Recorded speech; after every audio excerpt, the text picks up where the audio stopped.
नमस्कार साथियों, मैं Sushil Kumar, accountant Indian railway आप सबका सुशील बटेसर यूट्यूब चैनल पर स्वागत करता हूं। रेलवे के एनटीपीसी के एग्जाम की डेट आपको पता है आ चुकी है। 5 जून से 23 जून के बीच में आपका एग्जाम होने वाला है। तो ये अंतिम समय है आपके लिए कि आपको कैसे प्रिपरेशन करनी है, क्या करना है, क्या नहीं करना है, ये सब मैं मेरे अनुभव से बताऊंगा क्योंकि मैंने रेलवे का ग्रुप डी एग्जाम भी क्लियर किया है और आरआरबी एनटीपीसी भी क्लियर किया है। इसके अलावा मैंने जीडीसी भी एग्जाम क्लियर किया है। यदि आप मेरे चैनल पर नए हो तो चैनल को सब्सक्राइब कर लें, क्योंकि इसका एक फ़ायदा तो ये है कि मैंने सभी रेलवे जॉब की जॉब प्रोफाइल बनाकर अपने चैनल पर अपलोड कर रखी है, वहाँ से जाकर आप देख सकते हो। आज की वीडियो में हम ये जानेंगे आरआरबी एनटीपीसी एग्जाम 2024 का होने वाला है, उसमें क्या करना है हमें और क्या नहीं करना कि हमारा सिलेक्शन हो पाए। उससे पहले मैं वीडियो स्टार्ट करने से पहले बता दूं कि टेक्स्ट बुक आपको फ्री लाइव टेस्ट दे रहा है, यानी फ्री मॉक टेस्ट प्रोवाइड करवा रहा है। जो ये आप देख रहे हो RRB NTPC mock test series 2024-25 CBT first और सीबीटी 2 की, जिसमें आपको टोटल 1586 टेस्ट है, जिसमें 13 आपको फ्री बिल्कुल फ्री मिलने वाले हैं। और यदि आप परचेज करते हो तो आपको प्रो में बिल्कुल 1586 जो टेस्ट दे रखे हैं वो मिलने वाले हैं। इसमें पीवाई क्यू भी कवर हो जाएगा आपका 2024 वाला। इससे पहले 2019 वाला भी पीवाई क्यू इसमें कवर हो जाता है। आप टेक्स्ट बुक की ऐप या उसकी वेबसाइट पर विजिट करोगे तो यहाँ आप देख रहे हो बिल्कुल लाइव टेस्ट चल रहा है। वहां पर आपकी लाइव रैंक आएगी, आपको पता चलेगा कि आपकी कितनी तैयारी हो चुकी है, क्योंकि ये अंतिम समय है और अंतिम समय में आपको ज्यादा से ज्यादा मॉक टेस्ट पे ध्यान देना चाहिए और यहाँ से ही आपकी एक्यूरेसी बढ़ेगी और जो सिटिंग टाइम है जो आपने अपनी स्टडी में दिया है उसको परखने का समय आपके मॉक टेस्ट से ही पता चलेगा। तो अभी टेक्स्ट बुक डाउनलोड करें, लिंक मैंने डिस्क्रिप्शन में दे दिया है। यदि आप पास प्रो परचेज करते हो तो आपको एक्स्ट्रा टेस्ट भी मिलेंगे और फ्री टेस्ट देने के लिए आप टेक्स्ट बुक डाउनलोड कर फ्री टेस्ट भी लाइव दे सकते हो, अपनी रैंक जान सकते हो। लिंक आपको डिस्क्रिप्शन में मिल जाएगा। अभी बात करते हैं कि हमें 2024 का जो एनटीपीसी का एग्जाम होना है 2025 में, उसमें क्या करना है क्या नहीं करना, क्योंकि 5 जून से आपके एग्जाम है। जो 5 जून से 15 जून तक है उनको तो अभी इतना टाइम नहीं है कि वो सिलेबस को देखें। उनके लिए तो ज़्यादा से ज़्यादा ये रहेगा कि आप मॉक टेस्ट लगाएं। 15 के बाद 15 से लेकर जो 23 के बीच में है वो एक बार रिवीजन कर सकते हैं, उनके पास थोड़ा बहुत टाइम है। अभी हम एक एक करके, जैसे आपके पास बहुत सारे आपके फ्रेंड्स सर्किल बना होगा या फिर आपके ग्रुप्स बने होंगे टेलीग्राम या व्हाट्सएप पे, वो अलग अलग स्टडी मटेरियल आपको भेजते रहते हैं और उनमें बहुत सारी ऐसी चीज़ें होती है जो आपने कभी नहीं पढ़ी, आप पहली बार उन सबको देख रहे हो। तो उसमें आपको घबराना नहीं है बिल्कुल।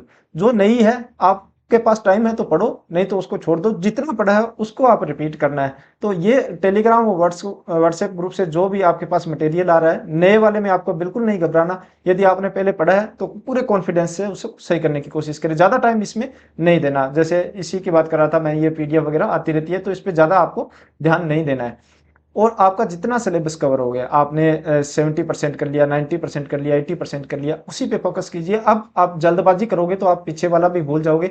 तो एक्स्ट्रा कुछ करने की कोशिश ना करें, जितना कुछ कर चुके हो आप उसी पे अपना फोकस कीजिए और उसी को अच्छे से तैयार कीजिए। क्योंकि यदि आपने 70-80% भी कर रखा है ना सिलेबस, तो उससे भी आपका सीबीटी फर्स्ट क्लियर हो जाएगा और सीबीटी 2 में आपको आराम से क्वालिफाई करोगे और वहां आप अच्छे से तैयारी करके अपना सिलेक्शन ले सकते हो। तो सिलेबस कवर करने के पीछे मत भागिए, अभी अभी जितना हो चुका है उसी को कंप्लीट दोबारा या उसको रिवीजन करने की कोशिश कीजिए। और इंपॉर्टेंट टॉपिक्स मैंने पहले भी आपको बताया, इंपॉर्टेंट टॉपिक्स मैंने जीके जीएस के शेयर भी किए मेरे टेलीग्राम ग्रुप में। आप उन्हीं पे ध्यान दीजिए। और जो बार बार पूछे, इस बार जैसे हमने एएलपी टेक्नीशियन है या जेई के पेपर हुए, इकोनॉमिक से संबंधित काफी क्वेश्चन आ रहे हैं। जो जीके जीएस वाला पार्ट है, तो उससे संबंधित आप बैंकिंग से रिलेटेड संबंधित आप कुछ करके जाइए तैयारी थोड़ी बहुत। और करंट जीके वगैरह आप पढ़ के जाइए। करंट जीके लास्ट 12 मंथ का कीजिए और लेटेस्ट आप यहाँ मैं कहूँगा कि 31 मई तक का कंप्लीट करके जाओगे आप। इसके अलावा एक्स्ट्रा कुछ करने की यहाँ आपको जरूरत नहीं है। प्रीवियस ईयर पेपर, ये प्रीवियस ईयर पेपर आपको एनटीपीसी के साथ में एएलपी टेक्नीशियन और जेई के, ये आप मॉक टेस्ट लगा रहे हो और मॉक टेस्ट लगाना अभी शुरुआत की है, तो आप पहले प्रीवियस ईयर से स्टार्ट कीजिए। और जिन्होंने प्रीवियस ईयर पहले लगा चुके हैं तो उनमें आपने बुक मार्क करके रखे होंगे, वो बुक मार्क वाले क्वेश्चन रिपीट कीजिए। जो डिफिकल्ट था आपने अपने नोटबुक में वगैरह में नोट डाउन करके रखा था, उसको करने की कोशिश कीजिए। क्योंकि 3-4 क्वेश्चन हर सेक्शन में आपको ऐसे मिलेंगे जो आपको फंसाने वाले होंगे, यानी वहां आपका टाइम भी ज्यादा लगेगा। जैसे रीजनिंग या मैथ है, टाइम भी ज्यादा लगेगा और उसके सही हो या ना हो उसकी कोई गारंटी नहीं होती है। तो ऐसे क्वेश्चनों को यदि आपने मॉक टेस्ट या प्रीवियस ईयर टेस्ट में देखा है तो उनको एक बार थोड़ा सा रिवीजन कर लीजिए, ताकि आप उसको लिए मेंटली प्रिपेयर हो जाए कि यदि इसमें टाइम लग रहा है तो हम छोड़ के नेक्स्ट क्वेश्चन पे जाएं। सबसे पहले आपका टास्क रहता है कि आपको जैसे 90 मिनट दिए जाते हैं, तो 90 मिनट में मेरा मानना है कि 65 से 70 मिनट में आपका पहले सभी क्वेश्चन अटेम्प्ट यानी एक बार जो पेपर आएगा आप देख सकते हो उनको कि क्या उनसे क्या सही है, सही वाले करते जाओ और उसमें जो आपको एक टाइम ज़्यादा लग रहा है उनको छोड़ते चलो।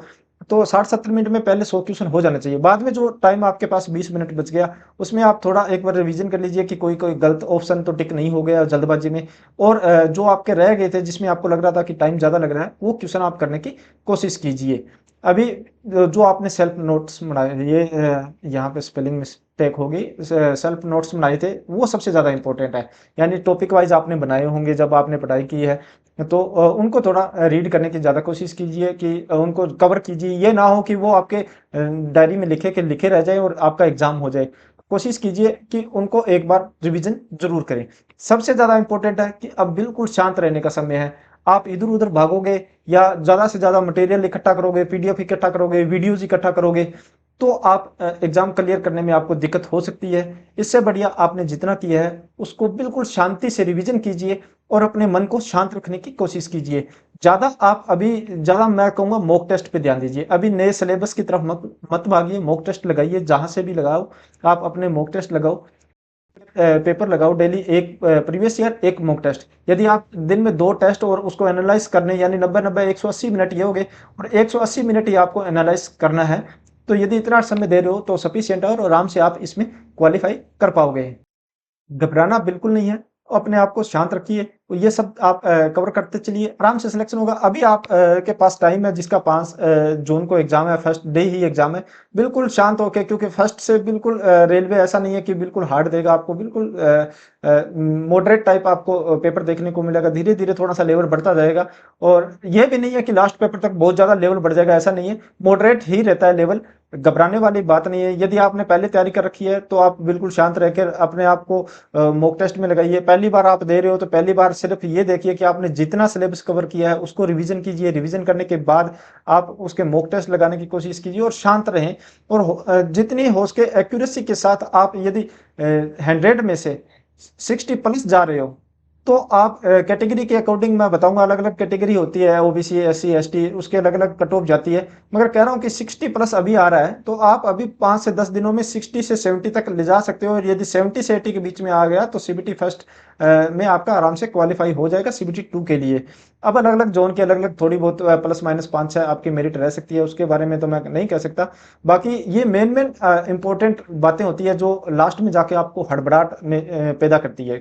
मैंने एग्जाम दिया था तो लास्ट में मैं तो कहूँ कि मैं सिर्फ मॉक टेस्ट देने के लिए अपना लैपटॉप ओपन करता था या मोबाइल ओपन करता था, इसके अलावा मैं बंद कर देता था, क्योंकि बार बार कंफ्यूजन होता है कि अब मैंने ये नहीं पढ़ा तो मुझे टेंशन हो जाएगी कि यार ये बहुत कुछ नया आ गया, तो ये मैं कहाँ से पढ़ूं।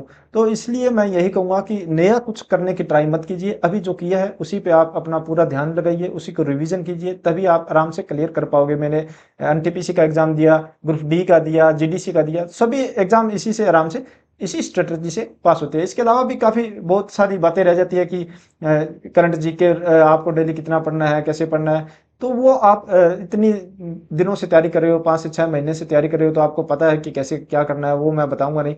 जिस चीज़ों से आप कंफ्यूज हो रहे हो और बार बार अपने ध्यान भटक रहा है, उस चीज़ों के बारे में मैंने आपको बताने की कोशिश की है कि इस वीडियो में कि आपको क्या करना चाहिए और क्या नहीं करना चाहिए।